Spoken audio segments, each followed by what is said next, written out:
What is it, Enos? About 20 miles? About that. Camp Blood. They're opening that place again? The idea for Friday the 13th came out of actually need and desperation. Steve Miner and I and Victor Miller had all been working on a couple of children's films over the past 2 years, and the most recent was a soccer film. And we had not been successful getting a distributor. And I had decided that I had to make some kind of a movie and thought of the notion of doing a movie called Friday the 13th. I didn't know what the movie was going to be, but the idea of the title intrigued me. I had talked to Steve Miner about it, and the two of us thought that we liked the title a lot, but we didn't have any idea if we could use it, so we did the only thing that we thought was sensible at the time, and which is to say we announced that we were going to make it, and took out a big ad on something like the 4th of July in Variety, saying, Friday the 13th, the most terrifying film ever made.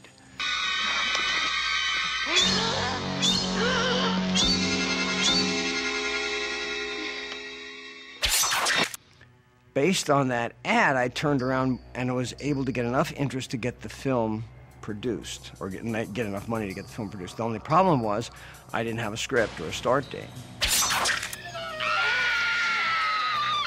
I talked to Victor Miller, and he came over to the house, and we had worked together on a couple of other things, mostly softer, gentler kids' films and things like that, and decided, how would you like to try to make a scary movie called Friday the 13th? And he said, I don't know. I've never really made a scary movie before. I don't know how we're going to do it. And I said, well, I'm not sure either, but let's figure it out. And we sat down at the kitchen table and started to create this thing that became Friday the 13th.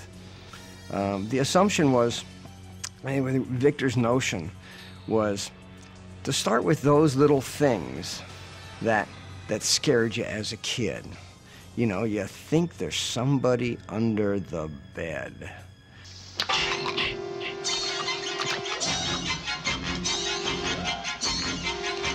You know, globally, I had discovered in some of my reading that the purpose of the effective story like this was to make you comfortable with your fears. And that as children, we get fairy tales.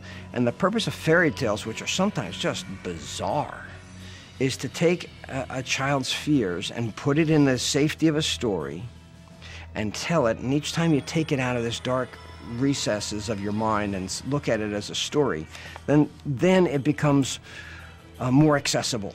Then it becomes easier to deal with, and then you put it back away.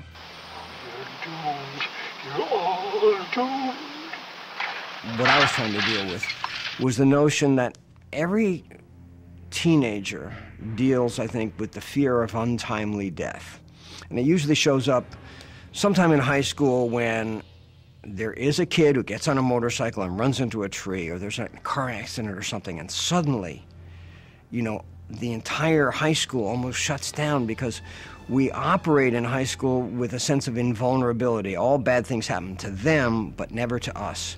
And when we get faced with that I call it the fear of untimely death, it's very distressing. And this was sort of like the watchword of where we were going to go with the film, is just to deal with this notion of untimely, unwarranted death. It wasn't meant to be a morality tale. It wasn't meant to be, well, if you get mixed up with sex or drugs, bad things will happen to you. That was never part of my original notion of the film. It was that bad stuff happens, we know it, let's take a look at it, and it'll be a little less scary. It wasn't any more complicated than that. I'm Steve Christie. Hey, This is Marcy. I'm Ned Rubenstein. Welcome to Camp Crystal Lake. Thank you. When we decided to cast the film, we had never efficiently used the casting agent before. And we were fortunate enough to run into Barry Moss and Julie Hughes, who are pretty much Broadway casting agents in New York. And they just supported it and believed in this project from the get-go. And they brought in every young actor that they could find in New York. The casting people on this, Barry Moss and Julie Hughes, were just amazing theatrical casting people. And so once they were casting a film, I think it was their first film too, everyone was like, whoa, this is going to be something, you know. Right from the start, right from the get-go, we knew it was special.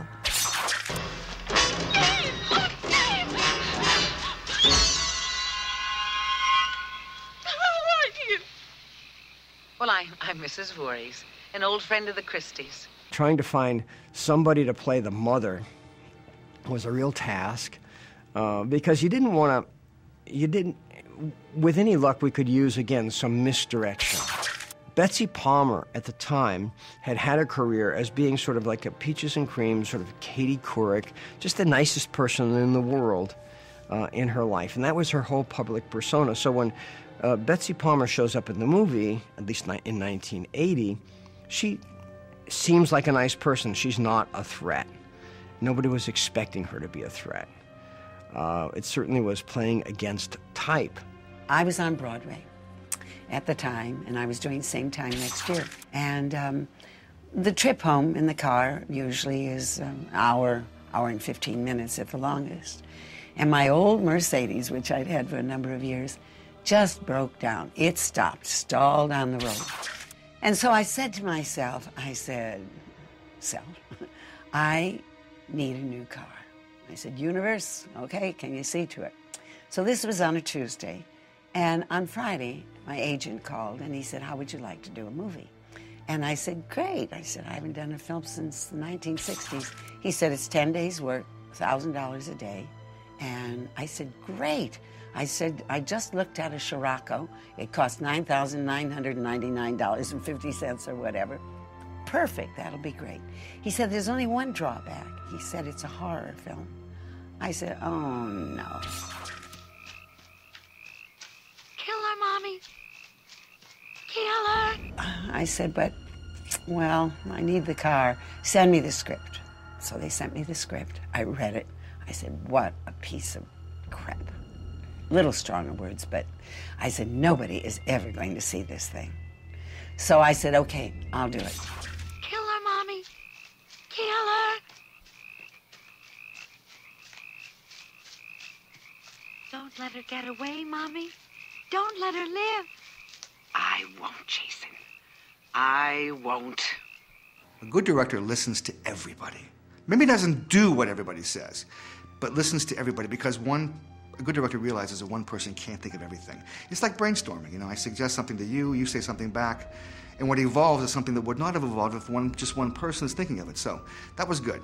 So if we came to him with a suggestion of something, you know, he'd give you his attention, and if it was great, great. If it wasn't, it wasn't used, you know. I said to Sean Cunningham at one point in time when we were shooting, I said, you know, you're being very unfair about this film. I said, you're not even giving anybody a loose clue that I'm in the scene. I said, you should put me in that little restaurant or at a stoplight in my Jeep or whatever, you know, just a flash somewhere. He said, no. He said, just let him guess. It's all right. Hello? Who's that? Oh, hi. What are you doing out in this mess? Because, you know, it lets you use your imagination. That's what was really wonderful about a lot of it. Like the first two kids in the movie, we should kill them gloriously, but you don't see anything happen to them. Which makes when something does happen, more of a shock, especially when it's so visceral and so bloody. Because at the beginning of the movie, when nothing happens to these kids, you're thinking, okay, well, I can deal with that. It's not that scary, you know. They're not going to shock me too bad. But from the next death on, it was like, oh my God, you know, if they're going to show us that, and they're going to build, what's the end going to be like, you know, which was glorious, you know, with Betsy Palmer's head coming off, Jason coming out of the water. So it did not disappoint, obviously.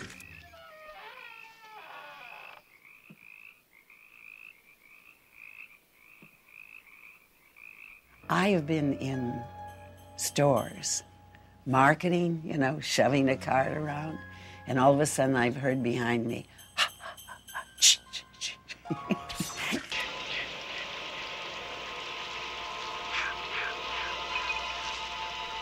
Harry Manfredini and I had worked together on 2 films before Friday the 13th, and Harry